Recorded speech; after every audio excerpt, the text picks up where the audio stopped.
Welcome to the Talegate podcast with your host, Al Blanton. At Talegate, we celebrate the rich history of sports in the state of Alabama. So come with us as we relive great moments, great games, great players and coaches, and in the process, preserve memories for a lifetime. So you grew up in Town Creek, Alabama, and had this tremendous football culture. What was that like for you growing up there? Well, Town Creek, there's really football was the only thing to do. You start at an early age, Little League football, and you play with the guys you play with from that time on all the way through high school. By the time you get to high school, you're so familiar with each other that you know who's going to do what when they're going to do it. And I think over the years it paid off. Obviously at state championships, but paid off that you're in a tight situation. You knew who you could count on and who you needed to back up. So that was a great thing about growing up there. Now, y'all had won a couple of state championships at Hazelwood before you even got there, and you kind of helped to carry on that tradition of the school and win more state championships. Yeah, we did. I had won a couple. Actually, I was on the 75 team. I was a little water boy.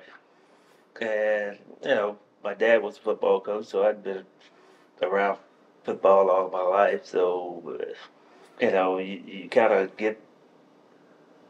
I always say that, it was predestined for me because it's something I had done all my life. And being a leader, I saw people lead and, who played what roles on the team. And by the time I got there, it was the old hat for me.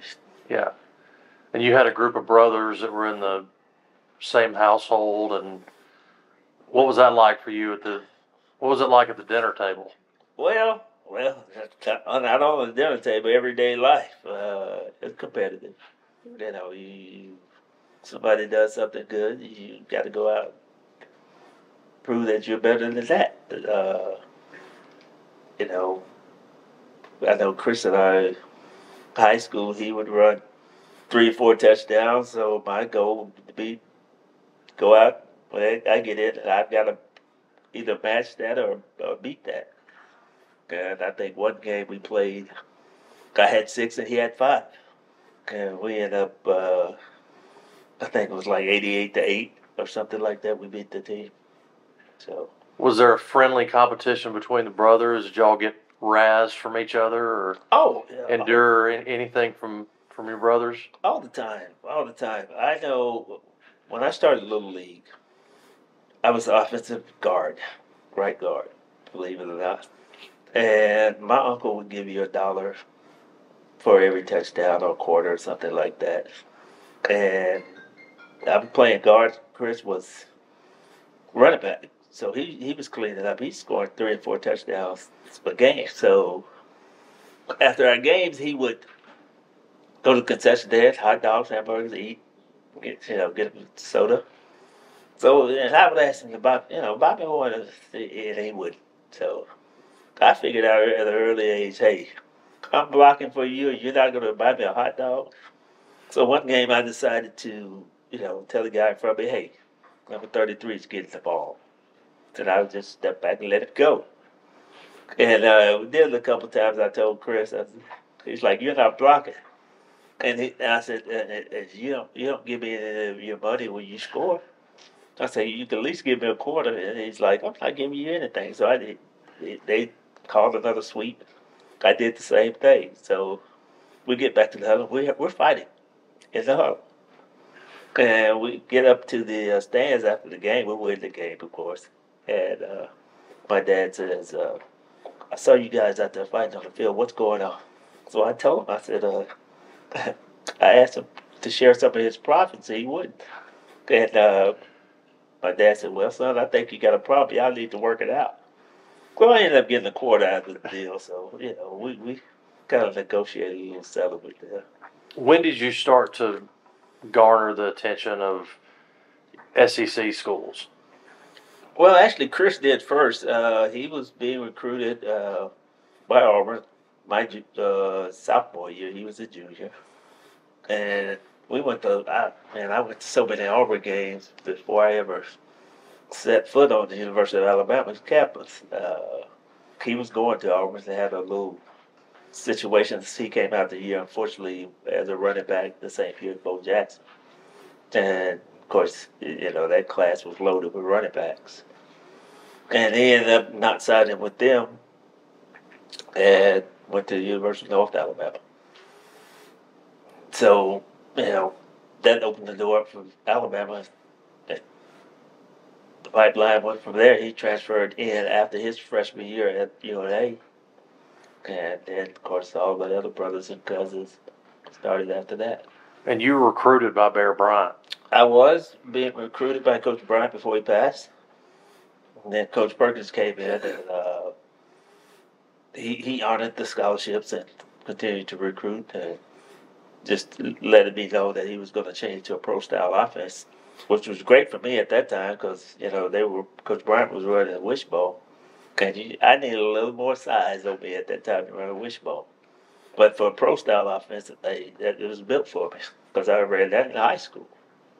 What were your interactions with him like? Did he come to Town Creek or did you meet him in Tuscaloosa? I went for an official visit in Tuscaloosa the Sunday before he passed on that Tuesday. We sat in the office and I'll never forget I hadn't made a decision where I was going at that time. So he asked the question. He's like, so you made a decision, where are you going? And I wasn't ready to tell anybody where I was going at that time. So I'm sitting on the couch and I'm sitting in a chair. My mom and dad sitting on the couch. So I look at them. And so he says, why are you looking at them? They're not going to spend 4 or 5 years here. You are. And I just told him, I said, I'm not ready to make that commitment yet. So, I still wanted to continue the recruiting process. Of course, I had a trip already planned to go out to Wyoming. Was being recruited out there. I had no intentions of going to Wyoming, but I just wanted the trip. So to take advantage of all the recruiting trips that you could, you got 5, use them. And that was the first one I had done. So I was like, if I commit now, everybody else will pull their trips off the table. So we're not going to do that. What were your expectations at that point for your career? Did you expect to go to the NFL? What was your mindset? Once I started being recruited to college, I really hadn't thought of the NFL. I just wanted to be the best I could be at the college level.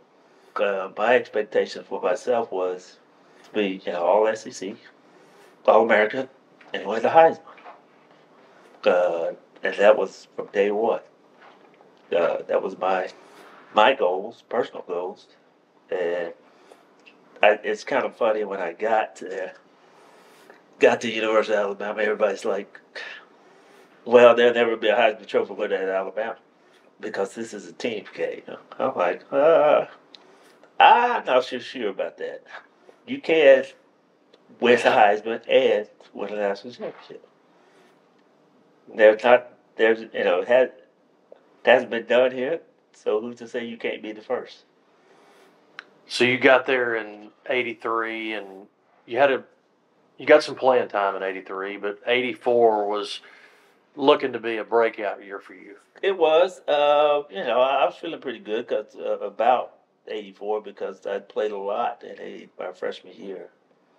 And I worked really hard in the offseason, put on a lot of weight. I went from 176 to 194 in 1 year. That's a lot of weight for my frame. And, going through the offseason, through the summer, it was looking pretty promising. And then we hit the first game, and of course, I threw out a knee injury. So that started all the ups and downs of fighting back to get back on the field. But you're having a great game against Boston College. I was. It was, a lot of people like look and say, whoa, man, that was an awesome game. One of the best games they'd seen in college football. But for me, I know the level of competition is different. but that was something that I'd already done numerous of times at high school. You know, 5, 6 touchdowns as opposed to 3. Like, well, that's nothing. I was something I was accustomed to doing.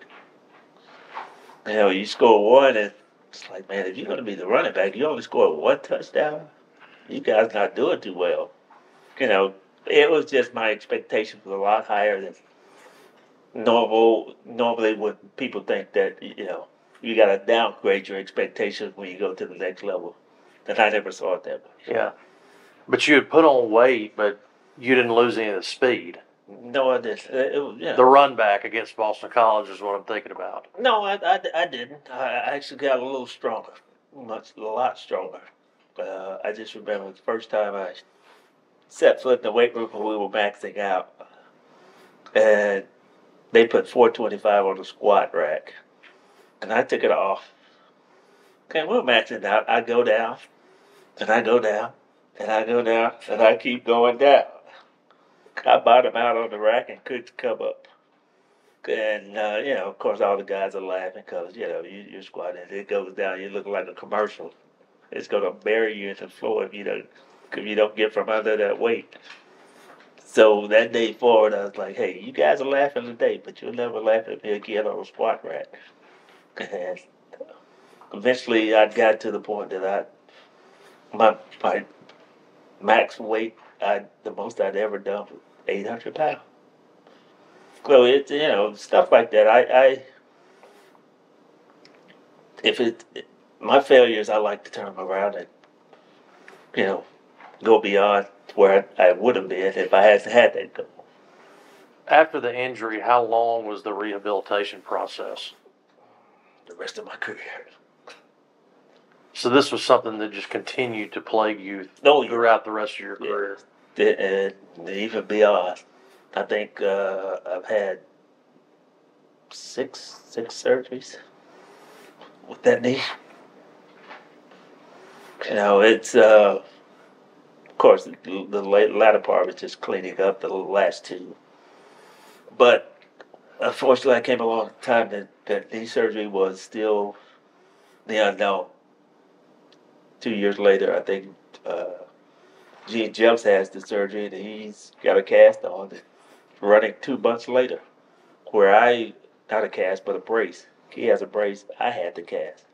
Got a cast on for 8 weeks. Then I went to a brace for another 8 weeks. So by the time I get my leg out of the brace, the atrophy had set in so bad, my leg looked like that pencil you got landed. What was your mental attitude during that time? You came back a little bit, you had some flashes, but then you ended up playing behind Bobby and... Well, my mental attitude, it was good. I just knew at the time I wasn't physically where I wanted to be or needed to be.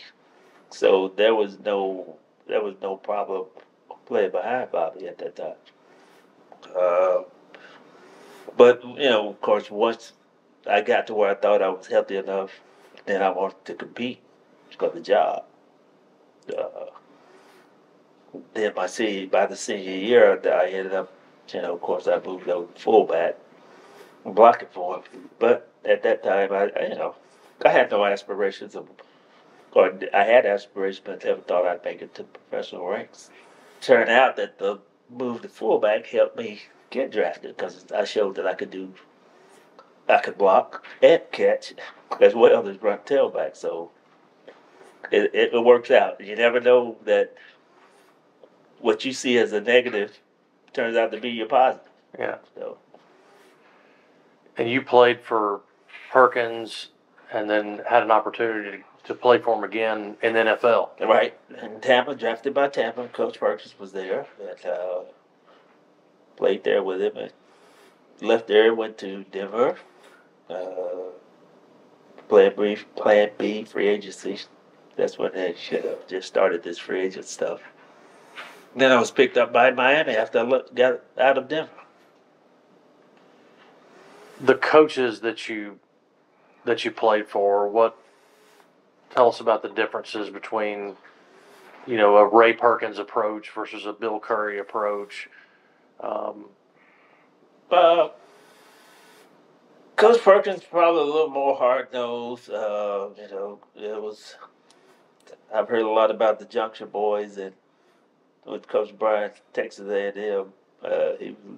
Perkins a little less than the Junction Boys, but we had the Lord Geo. Yeah, for people that have ever heard about that, that's where they take you. There was a gym underneath the Coliseum floor. Take you there and lock the doors and turn the heat up to 90. And you do mat drills and agilities. He was old school. Oh, yeah.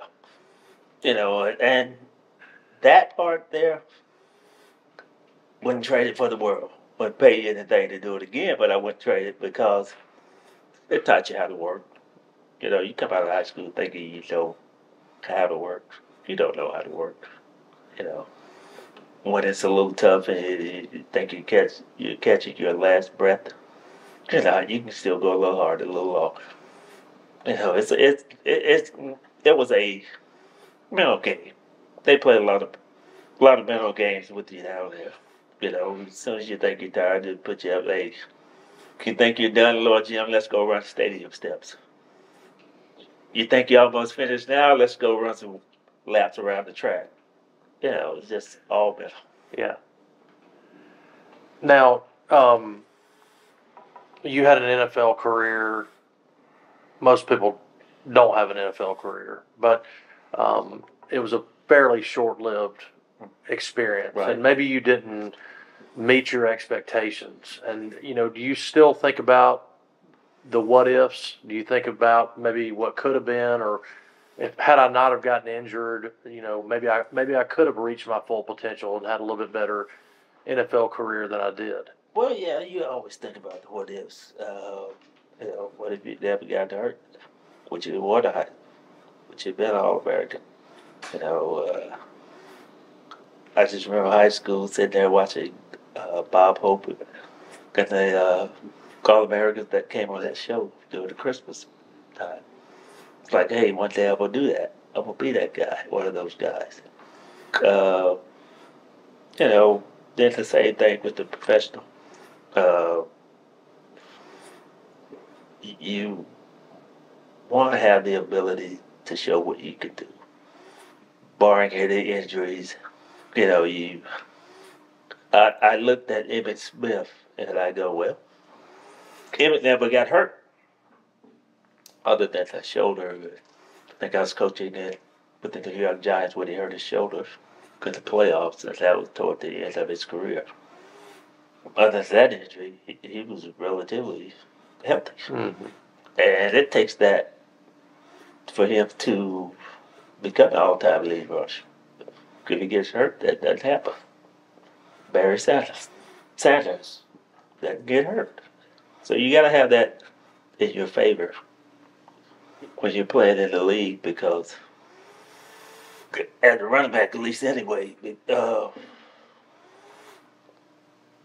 because if you're not healthy, you can't do your job at the best of your abilities. There's a lot of good running backs out there that didn't have the opportunity or did because of injury that could have done the same or more than those guys. Mm-hmm. Are you at peace with your career? Well, as far as playing and putting up the numbers, I would say no. But when I think back and the dream of a little boy from Town Creek, Alabama, yeah. That's what I was going to say. I mean, you You came from Town Creek and went to the NFL. That's a pretty big jump. Yeah, funny enough that, all my dreams were answered. All my prayers were answered. Hey, I want to go play and coach in the NFL. You did it. Not to the way you wanted it to be, but God had answered your prayers. How'd you get the job with the New York Giants? Actually, I just, that was God ordained. I was working in Birmingham at the airport, and I called Al Miller after they had got fired in Denver, and I saw where they had just taken the New York Giants job.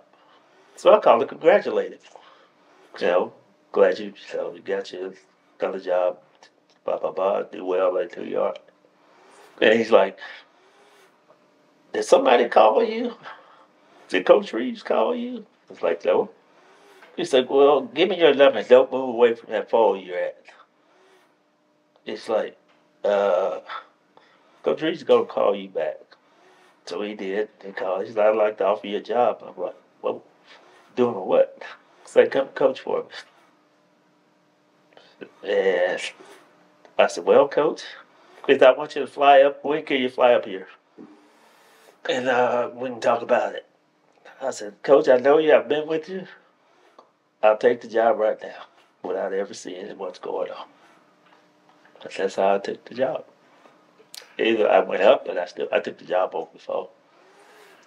Well, that was an absolute blessing Yeah. to have that kind of opportunity. It was, it's because I had told Al when I left the Broncos that I was probably going to get into coaching. So the opportunity ever came up. So keep me involved. Did you get to experience much of New York?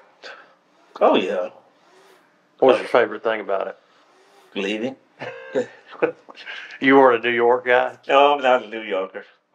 I love my time there. But it's. I always thought the people were just on the edge and too angry all the time. It's like, man, smile. Be happy and do something. Everybody's walking around with a chip on their shoulder. It was tough for a country boy. Yeah, I mean, well, actually, no, it wasn't. I just saw myself becoming. Hey, fight fire with fire. So it's like, hey, you talk crazy to me, I talk crazy to you. So it was time to get out when it came.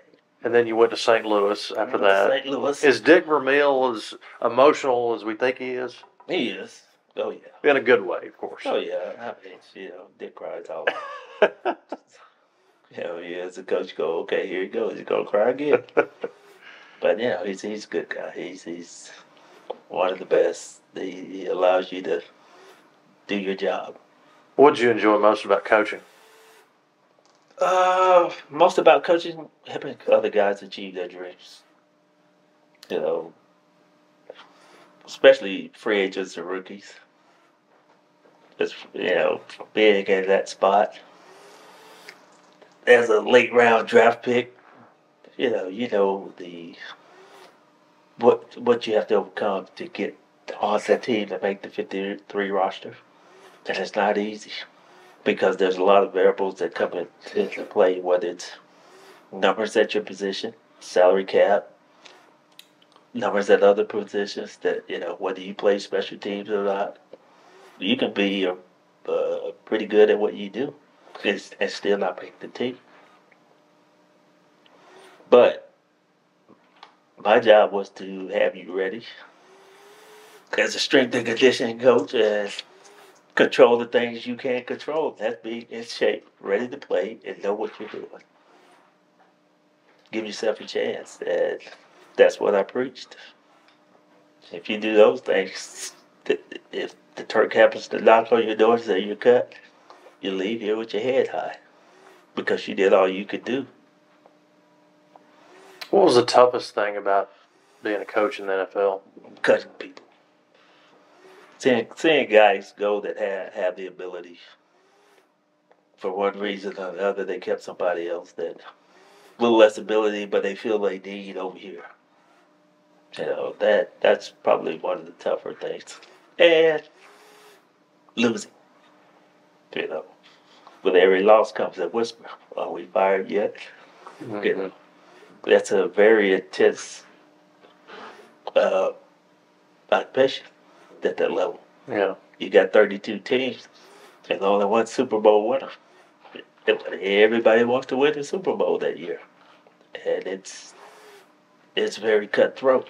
Mm-hmm. Every city thinks they should win.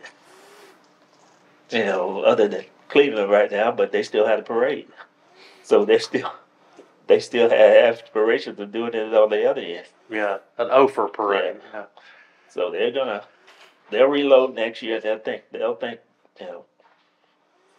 we got to do better than what we did this past year, but make no mistake about it, fans are still wanting to get Super Bowl there. Yeah. So what'd you do after you got done with coaching? Went to the XFL. One of my brilliant moves. Became director of sponsorships and community relations there in Birmingham. Did you want to make it a football life? Was that your mindset then? After coaching, I started thinking about becoming a GM. Let's get on this side and see what that's all about. So that's why that move was made. So you like the business side of things? Yeah. Oh yeah. I mean, it's within my I was business major in college, and sports involved. So you're married to two. You're doing everything you wanted to do.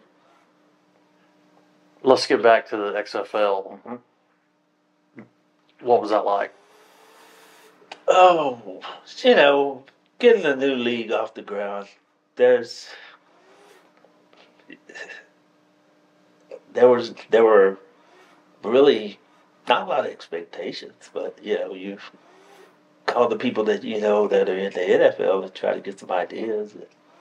What do we do here? What do you do there? If you got good friends there and you can implement what they tell you or what not to do, you learn it. Yeah. So there's not a lot of people that can say, "Hey, you're doing the wrong thing."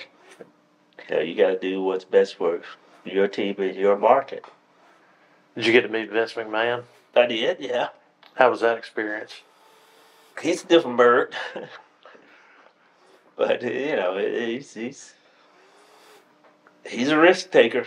It's just I just think they went about the whole way they wanted to do it wrong. NFL's an institution. You're gonna try to take them off. Don't do that.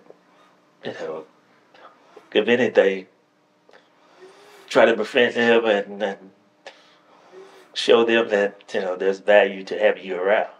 Yeah. Because otherwise, they're gonna try to crush you. So what did you do after your stint in the XFL? Oh, moved to Atlanta and started working with Ryder, selling transportation packages and trucks and trucks and 4 trucks.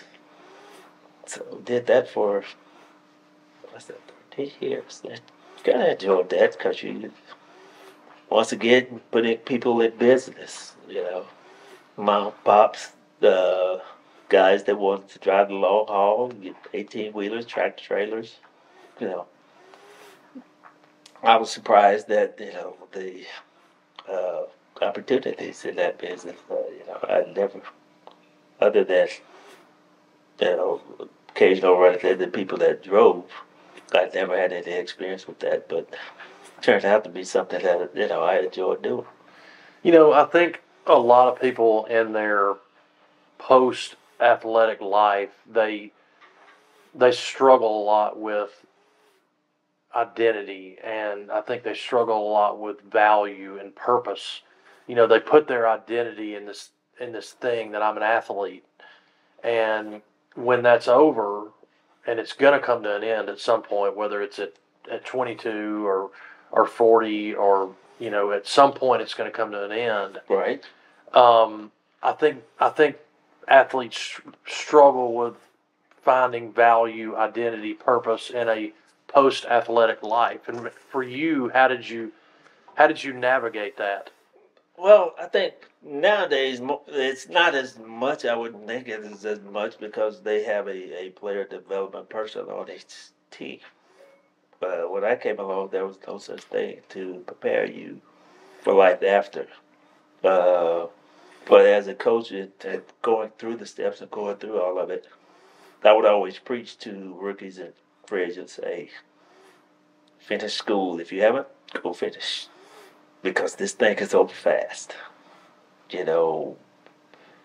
Luckily, if half of you make 3 years, you're good. You did good. Those that go beyond that, you're doing outstanding. So, that would be my first part of the first speech I would give to the guys that we gathered up. The other one would be you can't run all day over here and run all night out there. One of us got to give, man. With me being the strength and conditioning coach, I'm going to win.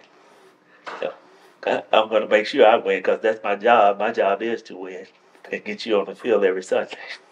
And not have somebody calling my head coach saying this guy's just got in trouble for this or that.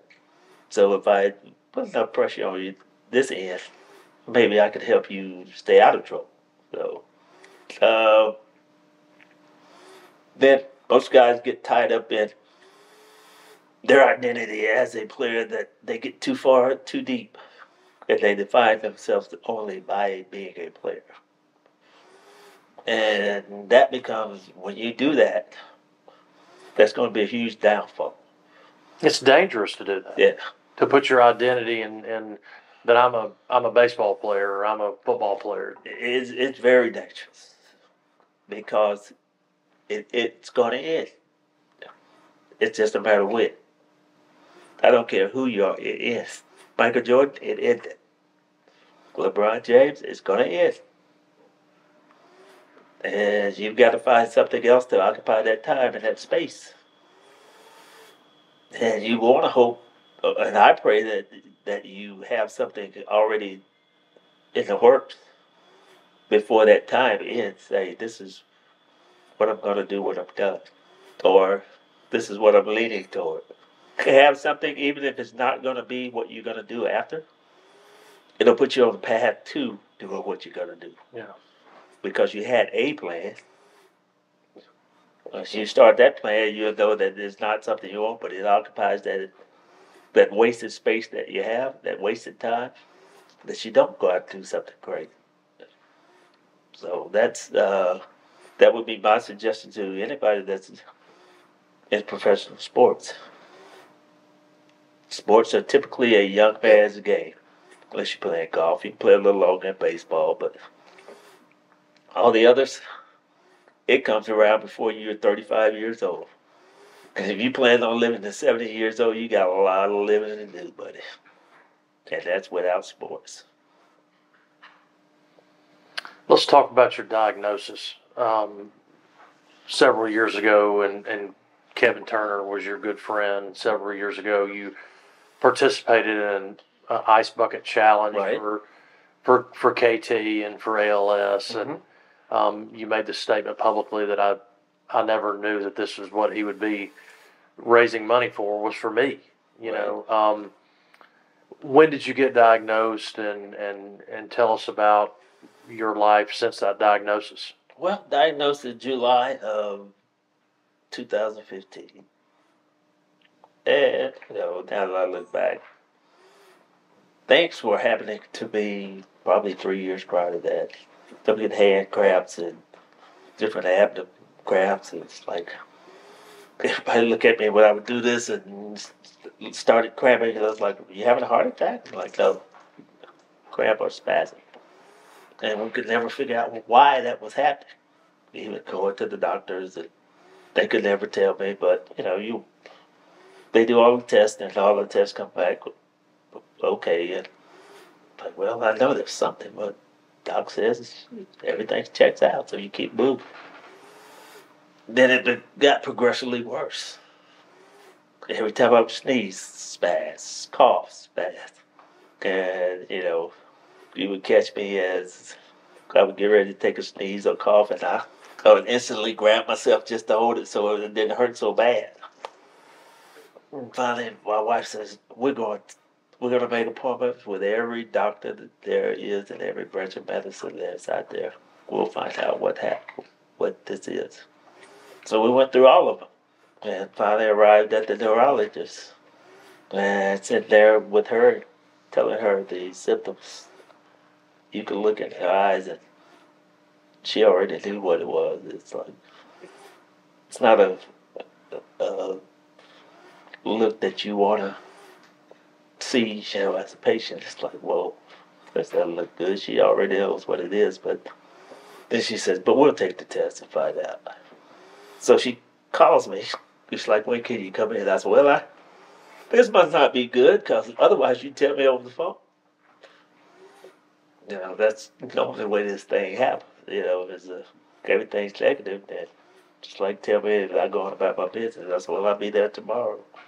So we go and that gets diagnosed. But from that point, you start to try to educate yourself on the disease. What have you learned about it? Luckily, I had a head start on it because I was dealing with KT. Watching what he was going through and just, it's something you never, even to today, like, whoa, it's hard to fathom that I'm sitting here in this position. But it can happen to anybody. Then you go through the why me, why this and that, but then you got to come to the realization, why not you?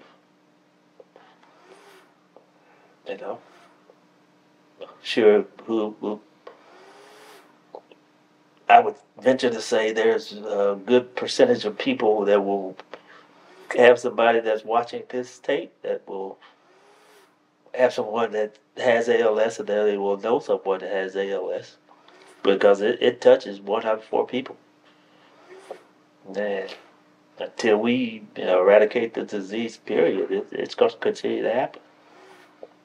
And you've started a foundation to battle this disease. We do. What we try to do is help families with the disease.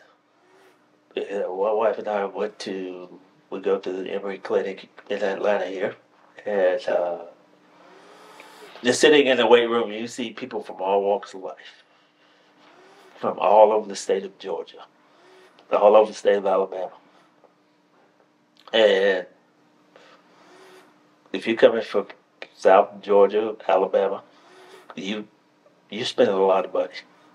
You gotta have hotel rooms, gas, food, and spend the night or go back. However it is, however you do it, it's gonna cost you. And we talk to people at the waiting room that we determine that if we can help alleviate some of that burden of doing that, and at the same time help find a cure for this thing, let's do it. If that's what God has allowed me to have and be able to find a cure, why not throw your name on it? And that's why we did it. Hopefully, I would like to think that it may help me, but if it does not, I hope that it helps someone else and it helps to find a cure for this thing. What are you doing every day to fight the disease? Well, there's no cure for it right now. So it's kind of they've got a few medicines that supposedly slow it down.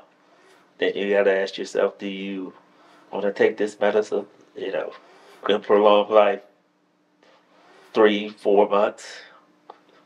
Now,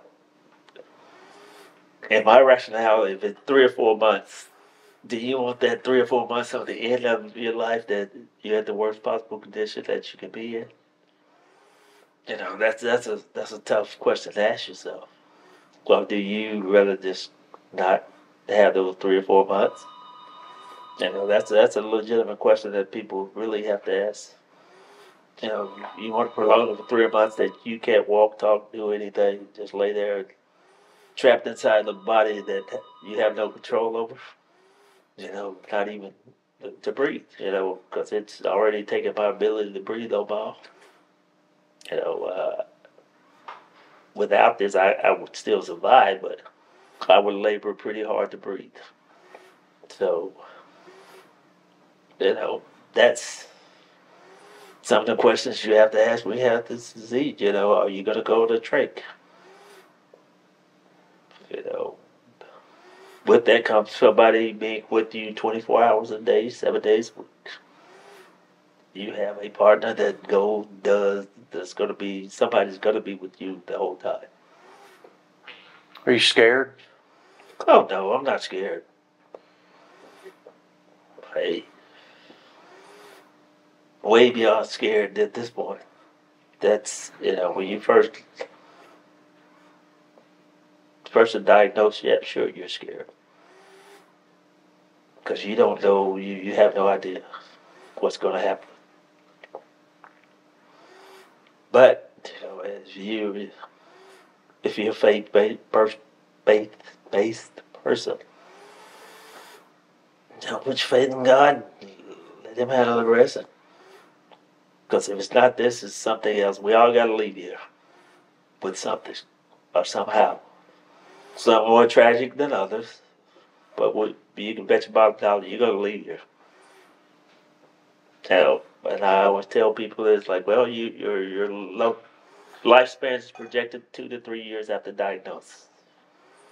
We're coming up on 3. Steve Gleason, he's coming up on 7. There's no, a projection is just that, a projection. They can't tell, no one can tell you how long you're going to live with this. I told someone that I'm speaking at a benefit back in the summer. And I told this, it's like somebody here will pass away before I do. And unfortunately, I leave the benefit, somebody gets killed in a car accident. So you never know when you're going to leave here. Does your attitude stem from your faith? It does. The way we were raised. Life gives you lemon, make lemonade, put a lot of sugar in it, baby. That's the way we were raised. It's, bad things happen. Good things happen. You only want the good, none of the bad, you're going to lead a miserable life. Because the bad is what makes you who you are. But you don't know what you'll do until you put into a situation. Then you find out exactly the person that you are, who you are.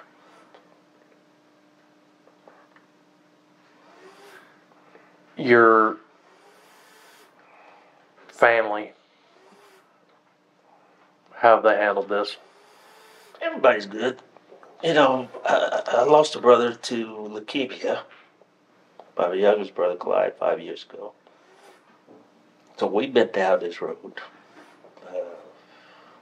Not to say that it gets any easier. Rough on my mother, but hey, I don't know anybody that wants to lose a child. But, your family's, in this situation, you find out family is pretty consistent. You better have a good one that's going to support you.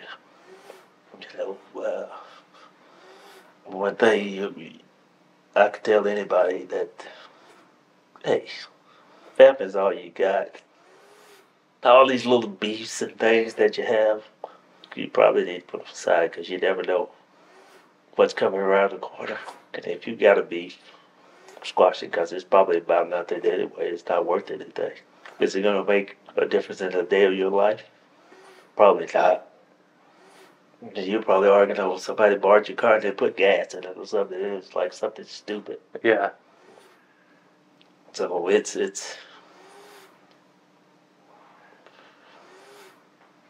sitting in this position, you see a lot of things differently. Got a guy the other day, I'm at therapy, and he's like, "Ooh, I hate Mondays. Mondays get on my nerves." Mondays? Yeah. I go, well, really? I said, I'll take your Monday you hate. You take mine every day. I said, I bet you never go to bed one that this is your last day. That you'll function healthy enough to take care of yourself. I said, but hey, it's a Monday. I wake up every morning glad to see the day.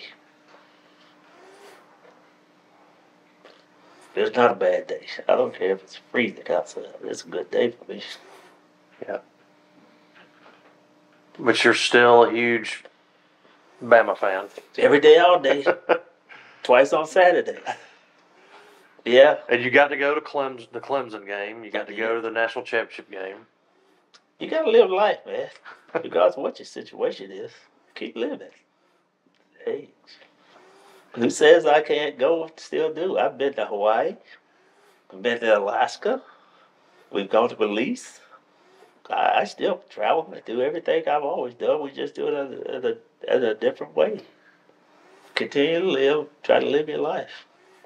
Yeah. It's not the way I want to see some of these places, but I still enjoy it and have fun. Is there a little bit of envy with you to watch Alabama's current run now? I mean, y'all had some good years, but these last few years it's been an unprecedented run. Is there a little bit of envy there? I would have loved to watch a championship. That would have been great. But I get satisfaction out of it. I just remember when Margate won the Heisman. And that was one of my goals, to bring Alabama to first Heisman. The night they announced it, I was sitting there watching. I cried. Because I was just so happy that somebody brought one home. Yeah. So it's, you'd like to be the person, but I was happy for the person. But it means something to say, I played football at Alabama. That's a source of pride for you. Oh, definitely. Yeah. Definitely. Because you know what it takes to play there. What is being taught there. Every university, and from coaching, after coaching, I got an opportunity to meet guys, coach guys that from other places. And then you see how you do things at Tuscaloosa versus how they do them at other places. Yeah. And you're kind of like, ooh, don't do a lot at that place. That kind of explains, why you are where you are. And once you started, learning, okay, we're kind of doing things the right way. Yeah.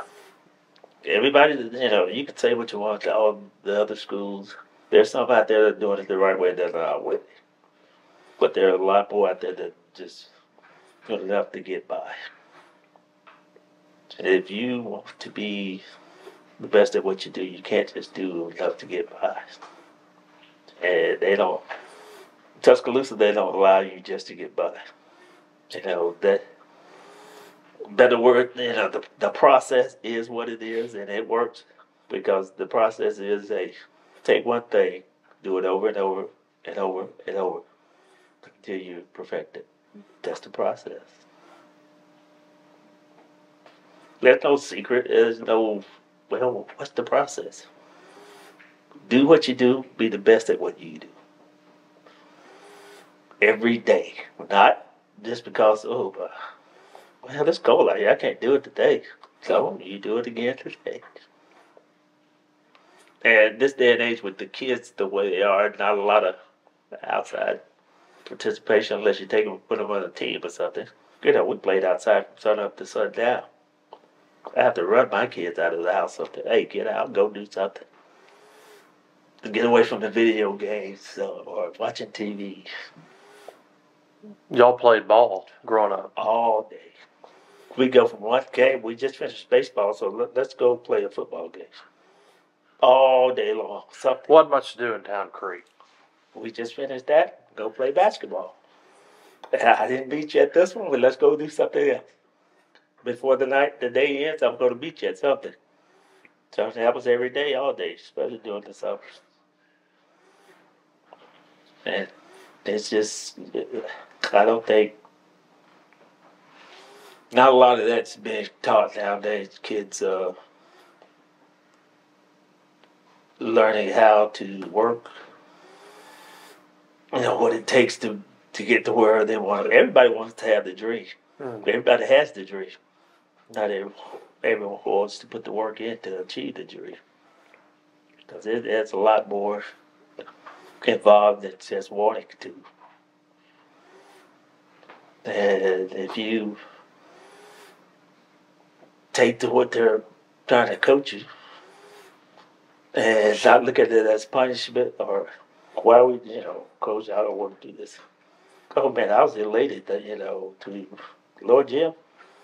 Yeah, I hated it, but I knew what the end results were going to be. That I could go and play a full 60 minutes and never come off the field. And if you're a competitor, that's what you want. I always prided myself that you will get tired before I get tired. When you get tired, guess what? I'm going to win.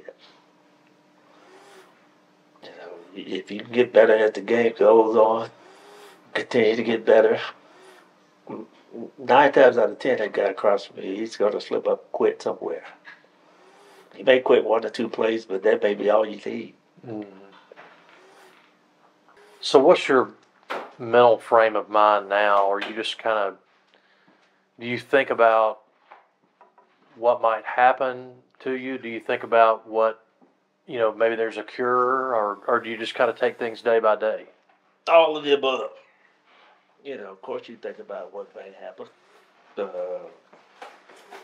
But this disease affects people differently.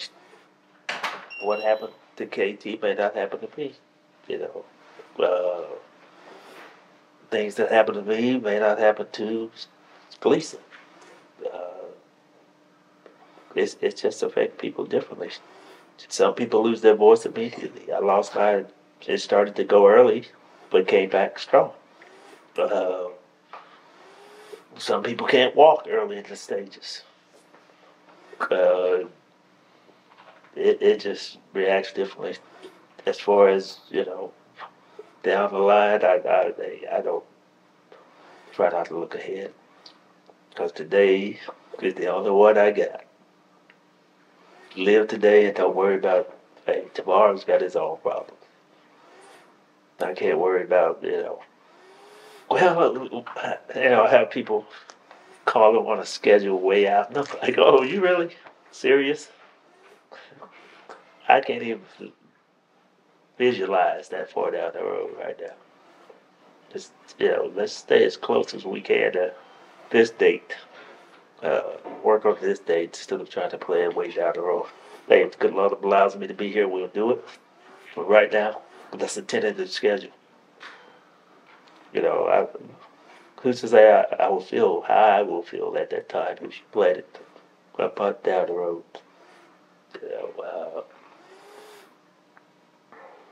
Personally, for me, when I was initially diagnosed, 2015, 2 to 3 years of lifespan. Like 2018. Here we are. Yes. New Year's Eve. I got all caught up in the emotion of it. It's kind of like, well, cry like a fat baby. Hey, I beat 2000. I made it 2018. Here I am. So you can't sit and worry about down the line. It just that's just time, energy you're wasting on something that may not materialize. I hope to be around him a long time. If it's in a chair, fine. That's where God wants me to be, how He wants me to be. I got to accept that, keep it, live life to the best I can, how I can. Yeah, I'd love to jump up. Thinking the other day that I used to love jogging. You could get out and jog. And you get, to interact with the outside, see things differently as you would just driving by places. You take your time jogging and look at it. You see a lot more. And that's why I loved it. But it's something that I don't get the experience anymore, but hey, it is what it is. I still have a lot of memories in my head from the time I did jog. So, Do you have a bucket list? I really don't. When things come up, and I've always done this, and things come up I want to do, I try to do them. I've never tried to put off things till, well, I'm going to do this one day. No, we putting it on the calendar. We're going to do it soon. I've never been to Alaska. My wife asked me, like, you ever been to Alaska? Would you want to go? I was like, book it. And we went.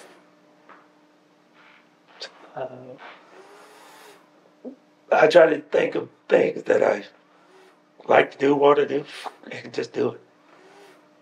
Because if you start putting it off, 10, 15 years later, you still haven't done it. And I always said I'd see people do it when they get retired. Oh, we're going to travel. Never make it to retirement. Well, we were going to travel, but he died. No, do it. Let's do it now. And it's maximizing your time you have now. And that's a wrap. Stay tuned for the next episode of the Talegate Podcast. And in the meantime, connect with us on Facebook, Instagram, Twitter, and TikTok. We'll see you next time.